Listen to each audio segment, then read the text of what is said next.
Hi, we're Howard and Linda Payne with RVDreams.com. We're full-time RVers, and we carry 3 inflatable boats with us as we go through the country in our travels. We love the water, and the inflatable boats don't take up much storage space. We can put them together and take them down pretty quickly. So we love our inflatable boats. And today we're going to demonstrate for you the Sea Eagle FastTrack inflatable. It's a streamlined inflatable kayak, and we've had ours about 1.5 years now, and we just love it.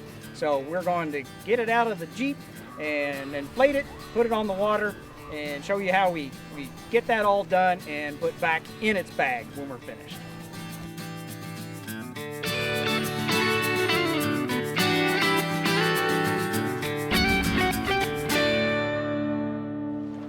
Okay, so this is the Sea Eagle FastTrack boat in a bag, and we're going to unpack it here. We're going to get it inflated, show you what's in the bag, and everything you need.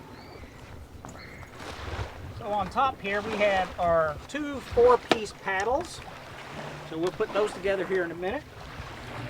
There's a whole lot of options to these boats. You can add sails to them. You can add Motor mounts, so you can put motors on them. There's all kinds of accessories. We just have the basic. So these are your inflatable seats. We'll blow those up here in a minute.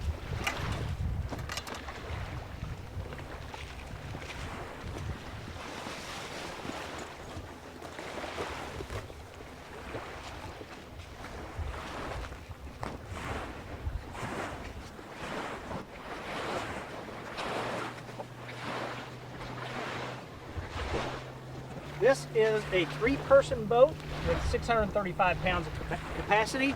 Really durable construction. We never worry about puncturing it. So Linda will do the inflation with a foot pump. I need your help. Oh, there we go. Again, there are 12-volt pumps that you can get with these boats as an option. We've just always done the foot pump. We take the pump with us anytime we go out on the water. So this is just the way we've always done it. There are easier ways. Again, it has an in and an out, and it says it on the top there. So you want to put your hose in the out.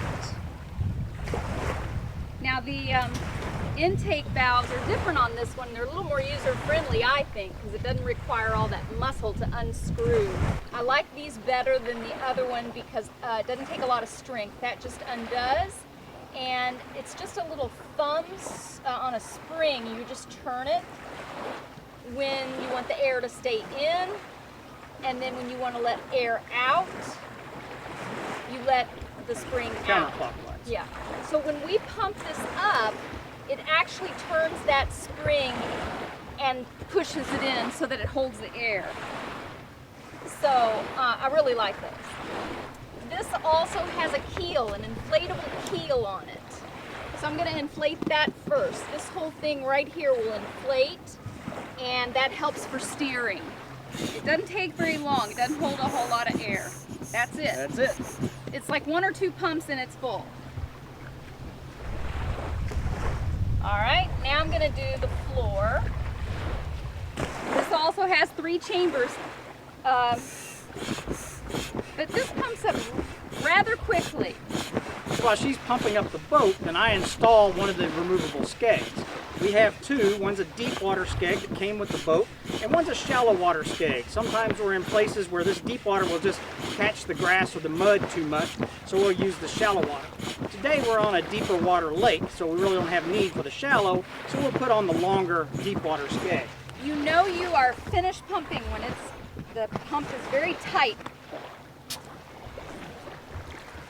Back here on the bottom of the boat is a slot to slide the skeg in. When you fold the boat up, you have to be very careful not to bend this section. And we had bent it our first couple of times out, so it's a little deformed, and now I have to use something to tap the skeg in. So we'll just slide it in.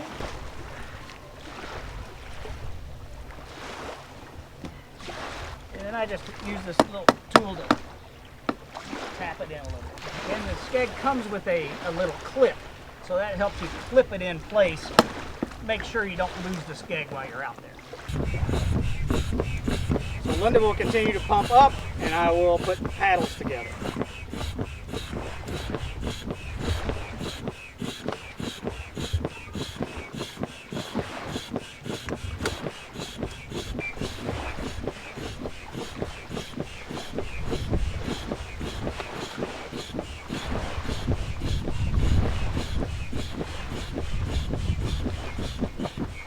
starting to get a little harder to push, that's when you know you've got enough air. Pump will tell you.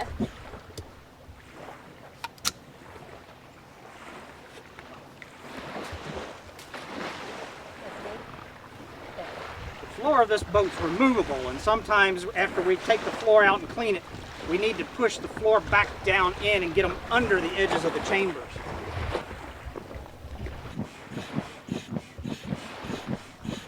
A lot of times I have to keep Howard focused on what's going on. He's always looking at the water, trying to take pictures, and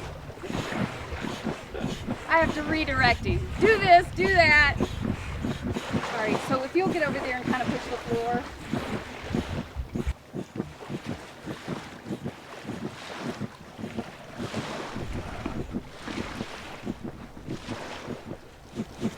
All right, it's getting hard to push, so it's good. Okay, we could also use the pump to blow up these seats, but these seat valves are a little different than the boat valves. So rather than change out the valve connection every time, we just blow these up. Another nice feature about this boat is it has Velcro straps to hold your paddles on until you're in the boat. Ready?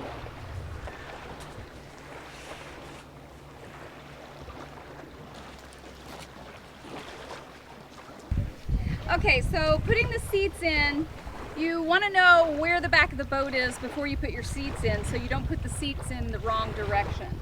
So our skeg is in the back here. Valves are in the front. And the keel is here, and your air valves are in the front.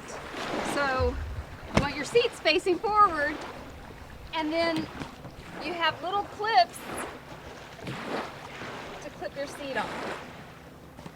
That gives more back support as well. We always carry our pump with us whenever we go. That way, if we get somewhere and we need to pump up, we got our pump. This boat has Yeah. bungee cord built in as part of the boat, so we just throw the pump there on the back, get our dry bag with our food, cameras, phones, throw that in, put our life jackets on. We're ready to go. We have a little safety kit with a rope, flashlight, and whistle. I have our initials on our life jackets so we don't have to always adjust our life jackets. They're adjusted for us. Okay, so we're ready to launch.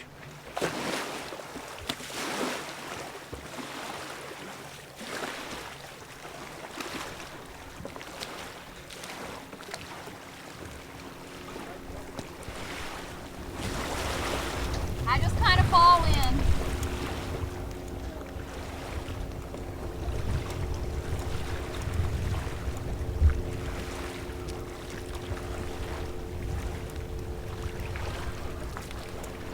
And then we just undo our Velcro once we're seated.